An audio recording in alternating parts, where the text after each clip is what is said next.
Hi there, and thank you for joining me for today's live reading of Russian and Royally Complicated by Gwyn McNamee and Christy Anderson. This is presented by Itsy Bitsy Book Bits. Chapter 1, Daphne. God damn, why does that man have to look so fucking good in uniform? The way his tattoos creep up his neck, playing peekaboo above the starched white collar, make my fingers itch to rip off the perfect, crisp, black, impeccably knotted tie to touch them, and my mouth waters to run my tongue over every colorful swirl of ink across his tanned skin. I swallow back a moan and tighten my grip on the bouquet so I'm not tempted to leap across the altar and fulfill the fantasies I've had since the moment I caught sight of him at the back of the cathedral. It's so damn wrong. All kinds of wrong. But Lev Orlov is nothing short of the epitome of a walking sexual fantasy. And unfortunately, my worst fucking nightmare, all rolled into one muscular, inked, stoic, grumpy, assholey package. Of all the people Finn could choose to be his best friend and best man at this wedding, it has to be the one person in all of Lavolia who hates my guts almost as much as I hate his. Actually, he probably hates me more, given the way he's glared at me every time our paths have crossed since Bridget moved here and I began visiting. Like I'm the loud, brash, uncouth American blonde ditz men like him view as gum stuck to the bottom of their $1,000 loafers. Even now, while we watch our best friends tie the royal knot, the love in their gazes so damn cloyingly sweet it makes my stomach hurt, his russet eyes practically boil with rage, staring at me across the dais. My skin heats with a strange mix of I should probably run before he dismembers me with his bare hands and good God, I want those strong, capable hands all over me. Such a strange dichotomy. To be attracted to someone physically, but want nothing more than to throttle them when they open their mouth to speak. I can't say I remember feeling this way about anyone in my entire life. But from the moment I walked off the plane in my first trip here, Lev has been nothing but a giant, handsome pain in my ass, who is impossible to avoid.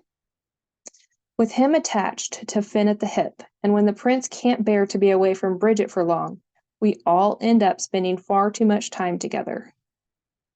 And now that our besties are almost officially attached for life, it means we will be too through them, which makes my homicidal feelings toward the man a bit problematic, and my sexual ones even more so. Especially since we're standing in a damn church, and I'm imagining what it would feel like to have those big, powerful, tattooed hands all over me right here on the altar. That big cock of his I've seen pressing against his pants more times than I can count, powering into me while I'm laid across these stairs that Bridget's veil cascades down. Those perfect lips capable of spewing such hateful things to me against mine, swallowing every scream and moan. I, Bridget, take you, Phoenix, to be my husband, to have and to hold from this day forward, for better, for worse, for richer, for poorer, in sickness and in health, to love and to cherish till death do us part, according to God's holy law. In the presence of God, I make this vow. Oh, shit. I almost missed the best part in my distraction with the infuriating man at Finn's side. Lev steps forward and flips open a box with the ring. Finn takes it with a nod to his best friend and turns back to Bridget, slipping it on her finger with trembling hands. With this ring I thee wed, with my body I thee honor, and all my worldly goods with thee I share, in the name of the Father and the Son, and of the Holy Ghost. Bridget turns to me, tears shimmering in her eyes.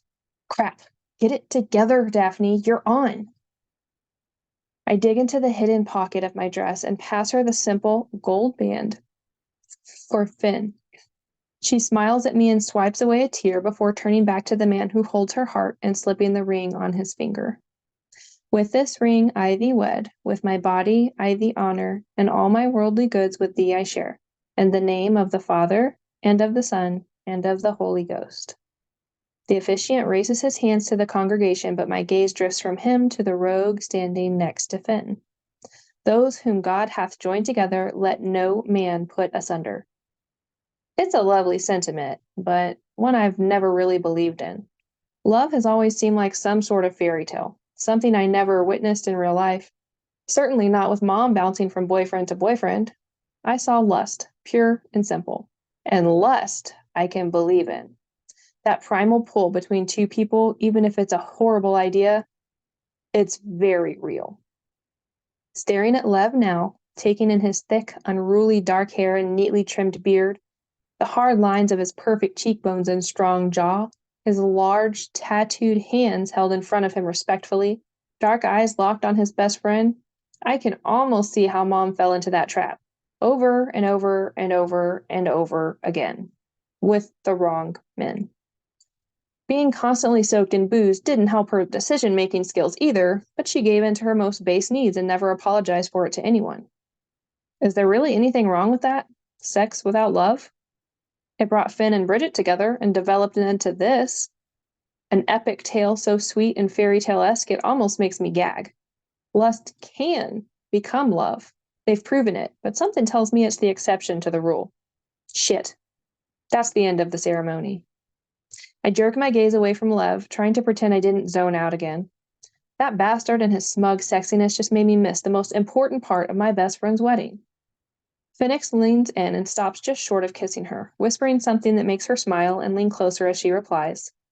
He crushes his lips to hers, clearly ignoring the demands for a decorum he hasn't stuck to since meeting Bridget. The way he kisses her so thoroughly leaves little to the imagination about what they'll be doing later. I can't count the times I've stumbled in on them doing something horny in one of the palace rooms definitely not intended for sex.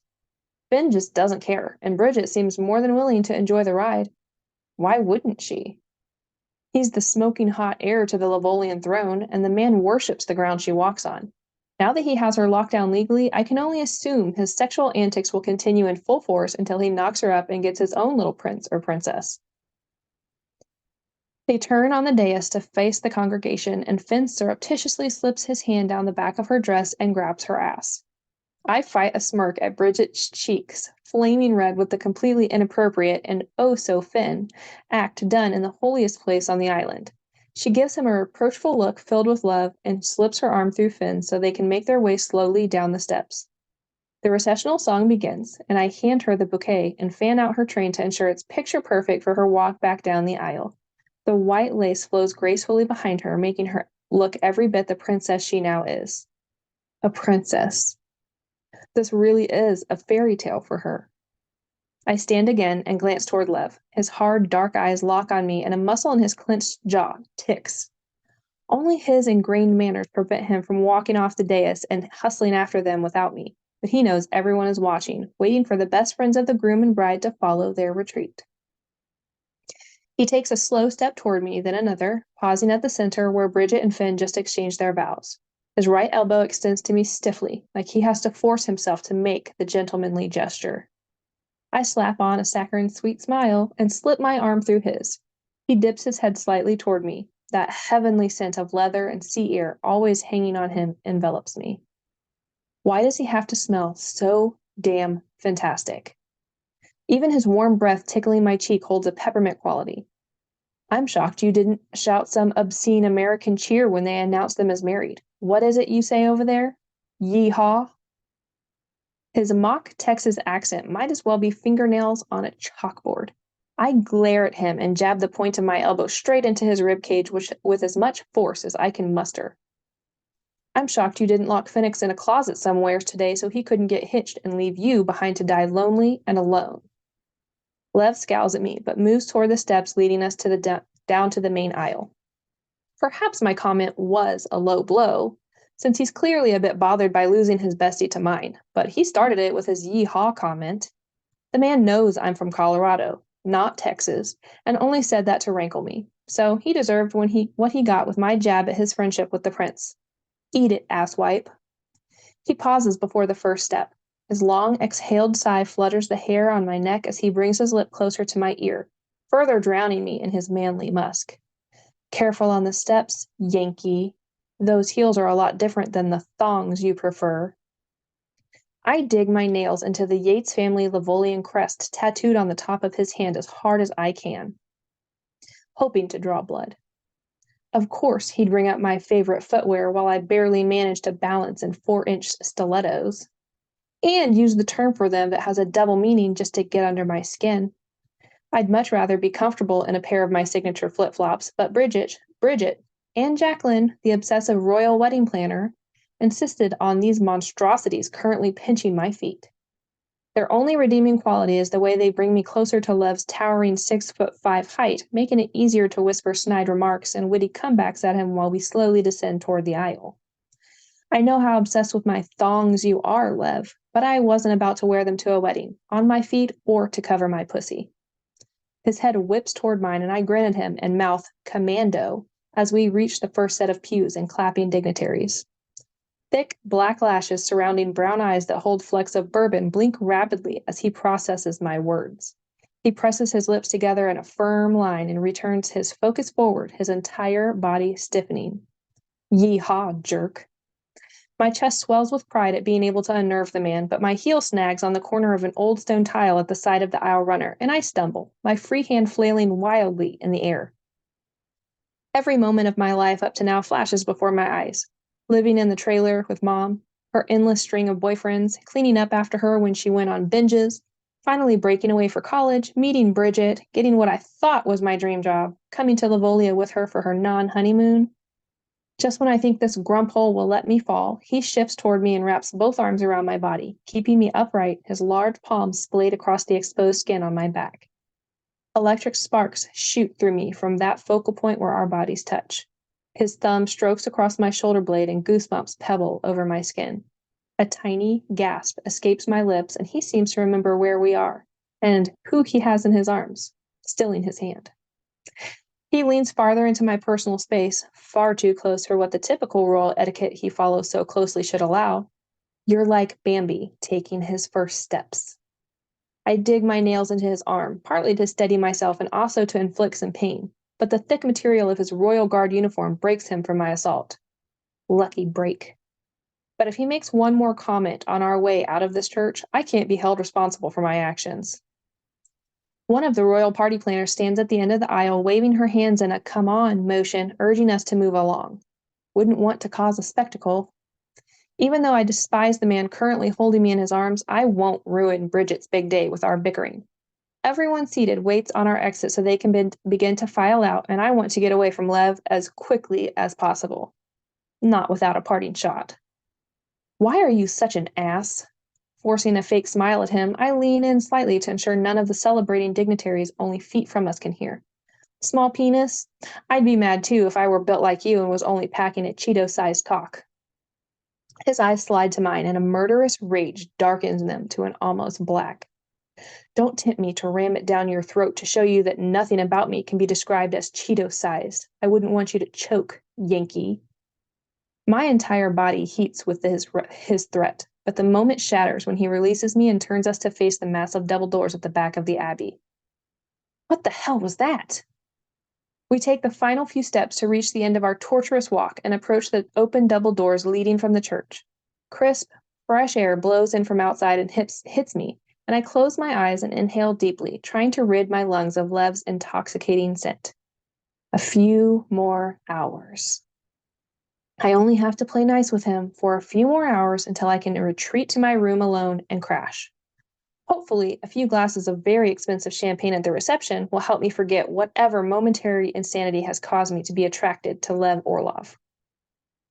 Lev. What the bloody hell is wrong with me today? Tai Sochel Suma. Snapping off a comment like that to Daphne in the middle of the Abbey certainly doesn't fall under proper best mate behavior. Neither does picturing her on her knees in front of the altar with my cock down her throat to shut her up and prove I don't have it, Cheeto dick. On top of that idiotic slip, Gran, not to mention the king and queen, would frown on me drowning myself in vodka while I stand in the shadows of this reception, brooding and avoiding any and all contact with the other guests, especially Daphne. It should be one of the happiest days of my life, seeing Phoenix tie the knot with the love of his, but instead I spent the entire time on edge, feeling like I'm barely clinging to the precipice of something life-altering, and not in a good way. Maybe it's the atmosphere. Weddings tend to make people deeply examine their own lives. Gran would say I could use some of that self-reflection, especially now that Finn is married and sure to produce an heir sooner rather than later. I'd be surprised if Bridget doesn't return from their honeymoon with a bun in the oven. If that doesn't make you reevaluate your entire miserable existence, nothing will. And now I'm officially the third wheel. A wheel that broke and allowed Finn to be dragged into a life and death situation. And fuck, does that hit me square in the chest harder than any blow I've ever taken in training or action. I bring the vodka to my lips and take a long pull, watching Bridget and Daphne on the dance floor at the center of the palace ballroom. My gaze travels over the bane of my existence blonde, her perfect curves, her gorgeous ass. That fucking dress. No matter how much I may disapprove of Daphne Jennings, no one can deny how phenomenal she looks tonight. The blush-colored silk clings to her perfectly, just like the road hugs the coast on the way to the Elysium, meandering easily over every damn dip and bend and swell of her body as she moves, with delicate lace sleeves on a woman who's anything but. Always so loud, so brazen, so vulgar. I should look away. I should, but damn, that dress. Bridget must have known what she was doing, putting her best friend in a gown like that for the big day, likely trying to help her catch the eye of someone like that bloody guard I overheard Daphne joking with Bridget about marrying when they were in the garden the other day. Even if it was said in jest, my hand tightens on the tumbler I wish wasn't empty. The mere thought of her with one of the guards heats my blood, enough to make me want to smash the glass all over the expensive parquet floor.